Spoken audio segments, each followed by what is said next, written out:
Hello guys, welcome to my YouTube channel time to study and art. इस वीडियो में हम बीपीएससी 131 के थर्ड ब्लॉक का 8 यूनिट कवर कर रहे हैं। इसका नाम है जेंडर। ये इस यूनिट का थर्ड पार्ट है, थर्ड वीडियो है। तो इस वीडियो में हम पितृसत्ता उत्पत्ति के सिद्धांत इस टॉपिक पर डिस्कशन करेंगे। तो चलिए शुरू करते हैं। पितृसत्ता उत्पत्ति का प्रमुख सिद्धांत जैविकी और सामाजिक कारकों को एक साथ मिश्रित करता है। मतलब जो बायोलॉजिकल और सोशल फैक्टर्स होते हैं उनको एक साथ जोड़ता है, और यही पितृसत्ता की उत्पत्ति का प्रमुख सिद्धांत होता है। और इसकी जो विचारधारा या फिर हम सिद्धांत कह सकते हैं तो वो तीन है। पहला है परंपरावादी, तो इस पर हम पहले इसके बारे में बात करेंगे। दूसरा है इसका नारीवादी। तो सबसे पहले हम ट्रेडिशनल आइडियोलॉजी के बारे में बात करेंगे। परंपरावादियों का विचार है कि पितृसत्ता व्यवस्था एक जैविकी निर्धारण है। पुरुष और महिलाएं अलग अलग तरह से उत्पन्न हुए हैं और इसी परिणाम स्वरूप उनकी अलग अलग भूमिकाएं और काम निर्धारित किए गए हैं। तो पितृसत्ता की उत्पत्ति कैसे हुई? जो परंपरावादी विचार है, पितृसत्ता की उत्पत्ति का परंपरावादी जो विचारधारा है वो ये कहती है कि जो पितृसत्ता है उस व्यवस्था का जो निर्धारण है वो जैविक आधार पर हुआ है। जैविक आधार पर, बायोलॉजिकल आधार पर हुआ है। उसका निर्धारण महिलाएं पुरुष जो होते हैं वो अलग अलग होते हैं, बिल्कुल देखने में भी अलग अलग होते हैं और उनका अलग अलग तरीके से वो उत्पन्न हुए हैं। तो इसलिए उनके काम भी अलग अलग होने चाहिए और उनकी जो भूमिकाएं हैं वो भी अलग अलग ही होनी चाहिए, सेम नहीं होनी चाहिए, दोनों को समान नहीं होना चाहिए। ये परंपरावादी विचारधारा कहती है। उन दोनों के जैविकी कामों में खास तरह का फर्क है, इसलिए पुरुषों और महिलाओं के प्राकृतिक रूप से विभिन्न सामाजिक भूमिकाएं और काम है। मतलब जैविक कामों में भी उनके खास तरह का फर्क होता है, मतलब अंतर होता है उनके जैविक कामों में भी, इसलिए वो प्राकृतिक रूप से भी उनकी अलग अलग भूमिकाएं होनी चाहिए, अलग अलग काम होने चाहिए। परंपरावादियों के तर्क के अनुसार महिलाएं बच्चों को जन्म देती हैं, इसलिए उनका मुख्य लक्ष्य जीवन में माँ बनना है और उनका मुख्य काम बच्चों का पालन पोषण करना है। तो परंपरावादी मानते हैं कि जब महिलाएं बच्चों को जन्म देती हैं तो उनका लक्ष्य भी माँ बनना ही होना चाहिए, और सिर्फ वो उनका काम जो है वो सिर्फ एक ही काम होना चाहिए, वो है बच्चों का पालन पोषण। जबकि जो पुरुष हैं वो श्रेष्ठ होते हैं और उनको ऐतिहासिक तौर पर श्रेष्ठ माना गया है, और इसलिए उनके अलग अलग तरह के काम निर्धारित होते हैं। तो लेकिन ये कहा गया है कि ये जो है पुरुष ऐतिहासिक तौर पर श्रेष्ठ है, इसका कोई वैज्ञानिक साक्ष्य नहीं है, कोई वैज्ञानिक सबूत नहीं है। लेकिन फिर भी एक मानते हैं परंपरावादी के पुरुषों को श्रेष्ठ होना चाहिए। पितृसत्ता की उत्पत्ति के संबंध में एक खास व्याख्या फ्रेडरिक एंजल्स एक व्याख्याकार थे। इन्होंने अपनी एक पुस्तक लिखी, एक बुक लिखी थी, origins of family, private property and state. तो इन्होंने इसमें बताया कि जो महिलाओं की अधीनता है उसका मुख्य कारण उनके पास निजी संपत्ति ना होना है, क्योंकि जो पुरुष होते हैं उनके पास उनकी निजी संपत्ति होती है, उनको उनके पिता के द्वारा संपत्ति दी जाती है। लेकिन जो महिलाएं होती है उनको उनके पिता के द्वारा संपत्ति नहीं दी जाती, और इसलिए वो महिला पुरुषों के अधीन रहती है। पुरुष उनके ऊपर अपने अधिकार थोपते हैं और उनको दबाने की कोशिश करते हैं, क्योंकि वो आर्थिक रूप से मजबूत होते हैं, उनके पास संपत्ति का अधिकार भी होता है। तो एंजल्स ने ये बताया अपनी पुस्तक में। वर्गों का विभाजन और महिलाओं की अधीनता दोनों ही ऐतिहासिक रूप है। तो परंपरावादी विचारधारा क्या कहती है, जो वर्गों का विभाजन है और महिलाओं की जो अधीनता है वो ऐतिहासिक रूप से है और उनको ऐसे ही रहना चाहिए। जबकि परिवर्तनकारी नारीवादी विचारधारा जो है वो कहती है कि पितृसत्ता निजी संपत्ति से पहले आई। जो परंपरावादी है वो कहते हैं कि परंपरावादी है वो कहते हैं कि जो संपत्ति है पहले वो आई, संपत्ति के साथ शुरू हुआ। जो महिलाओं की अधीनता है वो संपत्ति के साथ शुरू हुई। जेंडर समानता है वो संपत्ति के साथ ही शुरू हुई, क्योंकि महिलाओं को संपत्ति का अधिकार नहीं दिया जाता। लेकिन ये कहते हैं पितृसत्ता से पहले ही संपत्ति आ चुकी थी, मतलब पितृसत्ता से पहले संपत्ति आ गई थी। और ये विश्वास करते हैं कि मूल विरोधाभास लिंग के बीच या वर्गों के नहीं है, वो लिंगों के, जेंडर के आधार पर, वर्गों के आधार पर विरोध नहीं करते ये लोग। ये कहते हैं कि जो विरोध हो रहा है वो लिंग के आधार पर नहीं हो रहा है, न ही वर्गों के आधार पर हो रहा है। परिवर्तनकारी नारीवादी मानते हैं कि सभी महिलाएं एक वर्ग हैं और विश्वास नहीं रखते कि पितृसत्ता प्राकृतिक है। मतलब ये पितृसत्ता जो, ये परंपरावादी मानते हैं कि पितृसत्ता प्राकृतिक है, जबकि परिवर्तनकारी नारीवादी मानते हैं कि पितृसत्ता प्राकृतिक नहीं है और न ही महिलाएं कोई वर्ग है। वे ये भी कहते हैं कि जेंडर असमानता को पुरुषों और महिलाओं के बीच जैविकीय मनोवैज्ञानिक भेदों के आधार पर स्पष्ट करते हैं। शुलामित फायरस्टोन का विश्वास है कि महिलाओं के दमन का मूल आधार महिलाओं की जनन क्षमता के आधार पर है। अभी तक पुरुष इस पर नियंत्रण बनाए रखते हैं। मतलब जो महिलाएं होती हैं उनके अंदर की जो जनन क्षमता होती है वो बच्चों को जन्म देती है, तो इसी के आधार पर उनका दमन होता है, उनके साथ शोषण होता है। और पुरुष जो है वो इस पर अब तक अधिकार बनाए हुए हैं, नियंत्रण बनाए हुए हैं। और ये सब जो महिलाओं की जनन क्षमता है, इससे कंट्रोल पुरुष इस पर कंट्रोल करे हुए हैं और वो इसके कंट्रोल से बाहर नहीं आ पा रही है महिलाएं। अब तक ऐसा हो रहा है क्योंकि और ये सब शुलामित फायरस्टोन ने कहा। कुछ परिवर्तनकारी नारीवादी विद्वानों के अनुसार सामाजिक वर्गों की व्यवस्था दो तरह से की जाती है। तो परिवर्तनकारी नारीवादी मानते हैं कि सामाजिक जो वर्ग है उनकी व्यवस्था दो तरह से होती है। पहली है आर्थिक वर्ग व्यवस्था, दूसरी है यौनिक वर्ग व्यवस्था। तो जो उत्पादन के संबंधों पर आधारित है, आर्थिक वर्ग व्यवस्था उत्पादन के संबंधों पर आधारित है और यौनिक वर्ग व्यवस्था जनन प्रक्रिया पर आधारित है। तो इन दो तरह से वर्गों की व्यवस्था होती है। अब तीसरा है, इसकी तीसरी विचारधारा समाजवादी विचारधारा। तो समाजवादी नारीवादी मार्क्सवादी और परिवर्तनकारी नारीवादी मत को एक साथ जोड़ते हैं। मतलब जो समाजवादी है वो मार्क्सवादी को और परिवर्तनकारी जो नारीवादी, इन दोनों को एक साथ जोड़कर देखते हैं। ये ऐसा महसूस करते हैं कि दोनों उठाए गए बिंदु एक दूसरे को कुछ योगदान करते हैं, परंतु दोनों में से कोई स्वयं में समुचित नहीं। मतलब दोनों एक दूसरे को पूरा करने के लिए कुछ ना कुछ योगदान देते हैं और दोनों अपने आप में पूरी तरह से पूरे नहीं हैं। दोनों जो विचारधाराएं दोनों एक दूसरे को सपोर्ट करती हैं, एक दूसरे को योगदान करती हैं और तभी ये दोनों पूरी हो पाती है। अगर इनको हम अलग अलग देखें तो ये पूरी नहीं हो पाती है। पितृसत्ता व्यवस्था उनके लिए न सार्वभौमिक है और न ही अपरिवर्तनीय है।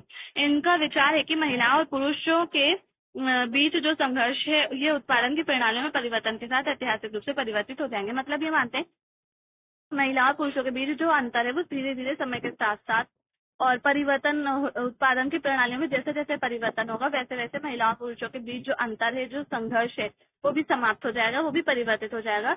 उनके अनुसार पितृसत्ता आर्थिक व्यवस्था के साथ संबंधित है, जिसका संबंध उत्पादन की प्रक्रिया से प्रकृति से जुड़ा है, परंतु यह आकस्मिक रूप से संबंधित नहीं है। तो जो समाजवादी मानते हैं कि जो पितृसत्ता की व्यवस्था है वो आर्थिक रूप से मतलब आर्थिक व्यवस्था से संबंधित है, आर्थिक व्यवस्था से जुड़ी हुई है। क्योंकि जो पुरुष है वो आर्थिक रूप से फाइनेंशियल रूप से जब मजबूत होते हैं, सुदृढ़ होते हैं, तो तभी वो महिलाओं पर अपना अधिकार थोपते हैं, अपनी बात मनवाने की कोशिश करते हैं, महिलाओं के साथ शोषण करते हैं। क्योंकि वो आर्थिक रूप से सक्षम होते हैं और महिलाएं आर्थिक रूप से सक्षम नहीं होती, इसलिए महिलाओं के साथ अन्याय होता है, महिलाओं का शोषण होता है, उनके साथ हिंसात्मक व्यवहार होता है। तो जो आर्थिक व्यवस्था है उसका संबंध जो है वो उत्पादन की प्रक्रिया से है और उत्पादन की प्रक्रिया प्रकृति से जुड़ी हुई है। तो ये मानता है कि महिलाओं को भी आर्थिक रूप से सक्षम होना चाहिए, उत्पादन की प्रक्रिया से जुड़ना चाहिए और तभी वो प्रकृति से भी जुड़ सकेंगी। मार्क्सवादी विद्वान जनन प्रक्रिया, परिवार तथा घरेलू श्रम के सभी क्षेत्रों को नकारते हैं। समाजवादी नारीवादियों में प्रमुख विद्वान हैं हाइडी हार्टमैन, मारिया माइस और जेल्डा हॉर्नर शामिल हैं। तो मार्क्सवादी विद्वान जनन प्रक्रिया और परिवार और घरेलू श्रम के सभी क्षेत्रों को नकार देते हैं, मतलब इन सबको वो नहीं मानता। और समाजवादी जो नारीवादी विद्वान हैं उनके नाम में अभी लिया हाइडी हार्टमैन, मारिया माइस, ये सब समाजवादी नारीवादियों के हैं नाम हैं जो विद्वान हैं इनके। अब इसका नेक्स्ट टॉपिक है जेंडर के सिद्धांत। तो इसमें हमारे दो आएंगे, एक तो नारीवादी आएगा और दूसरा आएगा उदारवादी। तो जेंडर की जो संकल्पना है वो 1970 के दशक में हमारे सामने आई। सामने मतलब बोलचाल की भाषा में लोगों के सामने आने लगी, बहुत ज्यादा तेजी से उभर कर सामने आई। और जो जेंडर की प्रक्रिया, जेंडर है, जेंडर की संकल्पना ये एक विश्लेषणात्मक प्रक्रिया के रूप में सामने आई। इसमें विश्लेषण होता है। तो ये कहते हैं कि जैविकी और यौन और ऐसे तरीके जिनसे व्यवहार व विभिन्न योग्यताओं को निर्धारित करती है। तो जेंडर जो है वो जैविकी, यौन और जो हमारे व्यवहार होते हैं और जो विभिन्न योग्यताएं होती हैं उनको निर्धारित करते हैं, उनके बीच विभाजन की रेखा खींचती है। इसलिए इन व्यवहार और योग्यताओं को पुरुषवादी या नारीवादी माना गया है। मतलब ऐसे व्यवहार और तरीके और योग्यताएं उनको जो पुरुष नारियों के, महिलाओं के अलग अलग होते हैं उनको निर्धारित करती है जेंडर, और उनके बीच विभाजन की रेखा खींचती है। एन आकले की पुस्तक text, sex, gender and society में उन्होंने जेंडर का निर्माण के आगे विस्तार के लिए आधारशिला रखी थी। उन्होंने टिप्पणी की है कि पश्चिमी संस्कृतियां जेंडर भिन्नताओं को अतिशयोक्ति पूर्ण उजागर करती हैं तथा तर्क रखती हैं कि हमारी वर्तमान भूमिका और सामाजिक दक्षता महिलाओं की घरेलू महिला और माँ के रूप में केंद्रित है। पश्चिमी जो ये बताते हैं अपनी पुस्तक में, अपनी बुक में बताते हैं कि जो पश्चिमी संस्कृति है वो ये कहती है कि महिलाओं का सिर्फ यही काम है कि वो माँ बने और माँ के रूप में बच्चों का घरेलू कामकाज करें और बच्चों को संभालें और घर का काम करें। बस यही कहते हैं कि सामाजिक रूप से महिलाओं की इतनी ही भूमिका होनी चाहिए, उससे ज्यादा आगे नहीं बढ़ना चाहिए पश्चिमी संस्कृति से। और पहली बार पश्चिमी संस्कृति से ही मतलब कि अमेरिका और जो इंग्लैंड था, मैंने इससे पहले वाले पार्ट में बताया, अमेरिका और इंग्लैंड में ये जेंडर को लेकर मुद्दे उठे थे, तो ये अमेरिका और इंग्लैंड में ही हुए थे सबसे पहले, क्योंकि वहां पर महिलाओं के साथ बहुत बुरा बिहेव किया जाता था, बहुत बुरा बर्ताव होता था, बहुत बुरी तरह से उनका शोषण किया जाता था। तो इसमें बताया जा रहा है कि वो लोग यही मानते थे कि महिलाओं को सिर्फ घर के काम करने चाहिए। ये पहली बार नहीं हुआ है जब ऐसा विभेद किया गया है। वास्तव में वे मानव विज्ञान, मनोविज्ञान, विश्लेषण और मेडिकल शोध की तत्वी रहे हैं, महत्वपूर्ण रूप से नारीवाद के लिए। तो नारीवाद के लिए जो लोग हैं वो मानव विज्ञान और मनोवैज्ञानिक और विश्लेषण के लिए, मेडिकल शोध के लिए हमेशा तत्पर रहे। सिमोन द बिबोआर ने इस अंतर को अपनी पुस्तक सेकंड सेक्स में 2 दशक पूर्व उजागर किया, जब उन्होंने ये कहा था, कोई पैदा नहीं अपितु महिलाएं बनती हैं। तो सिमोन द बीबोर एक वैज्ञानिक है, विद्वान है, उन्होंने अपनी बुक लिखी थी सेकंड सेक्स। तो उसमें उन्होंने बताया कि इन्होंने इसमें एक तर्क दिया कि कोई पैदा नहीं बल्कि महिलाएं या फिर अपितु महिला बनती हैं। तो इसका पहला सिद्धांत आएगा नारीवादी सिद्धांत। नारीवादी सिद्धांत का उद्देश्य जेंडर असमानता को समझना, जेंडर, राजनीति, शक्ति संबंध तथा यौनिक पर प्रकाश डालना है। तो जेंडर का उद्देश्य क्या है? जेंडर असमानता को समझना, लोगों को समझाना, जेंडर, राजनीति, शक्ति मतलब महिलाओं से संबंधित जो शक्ति और यौनिकता, उस पर प्रकाश डालना है, उसके बारे में लोगों को बताना है, समझाना है। जबकि इन सामाजिक और राजनीतिक संबंधों की आलोचना उपलब्ध कराते हैं। नारीवादी सिद्धांत महिलाओं के अधिकारों और उनके हितों पर प्रकाश डालते हैं। नारीवादी सिद्धांत या फिर नारीवादी जो लोग होते हैं, जो भी नारीवाद से जुड़े हुए होते हैं, वो महिलाओं के सिद्धांतों पर, महिलाओं के अधिकारों पर, महिलाओं के हितों पर प्रकाश डालते हैं।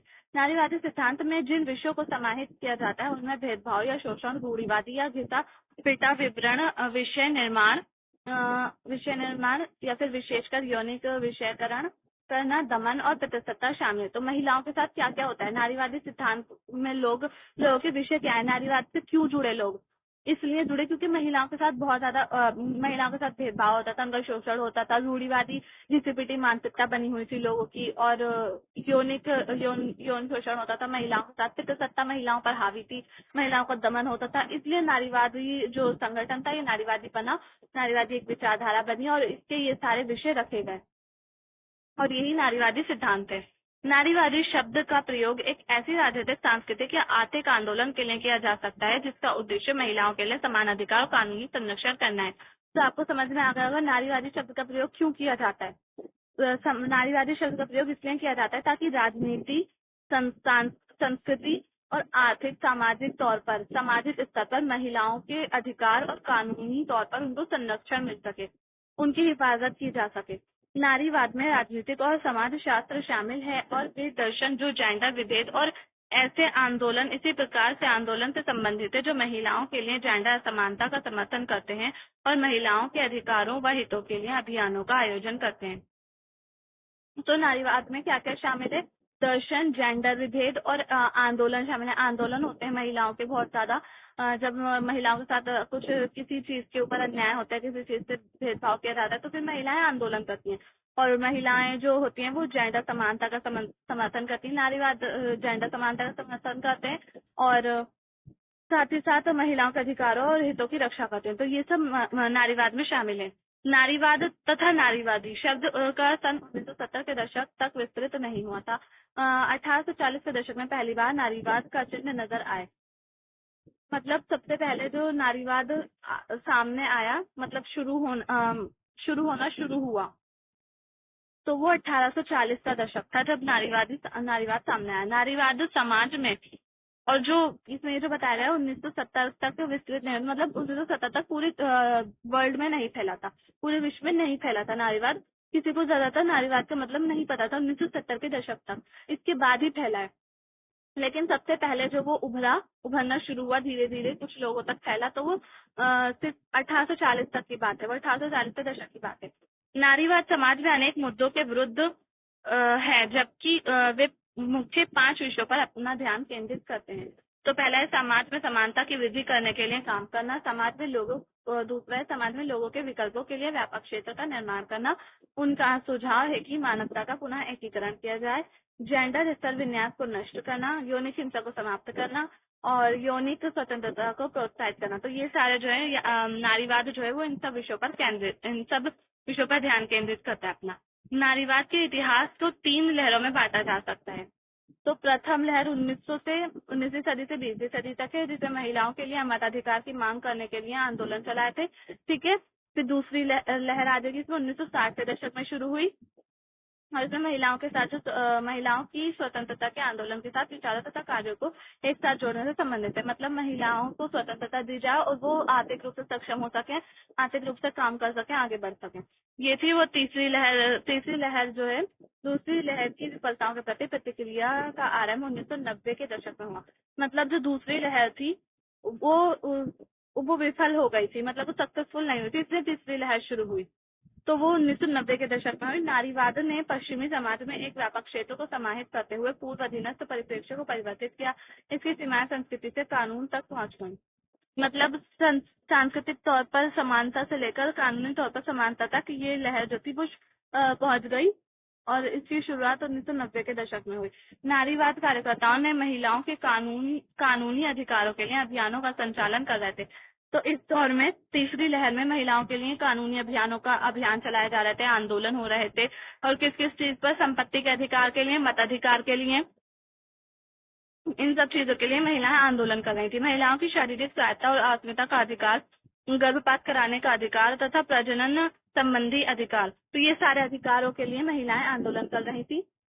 इनमें गर्भ निरोधक तथा प्रसव पूर्वक देखभाल की गुणवत्ता की पहुंच को शामिल किया गया था। महिलाओं और बालिकाओं या लड़कियों को घरेलू हिंसा से बचाने के लिए संरक्षण देना, यौनिक उत्पीड़न, बलात्कार को रोकना, कार्यस्थल के अधिकार जिसमें प्रसव अवकाश तथा समान वेतन, महिलाएं द्वेष एवं अन्य होने वाले भेदभाव जो कि जेंडर विशिष्ट उत्पीड़न स्वरूपों के विरुद्ध आंदोलन चलाए गए।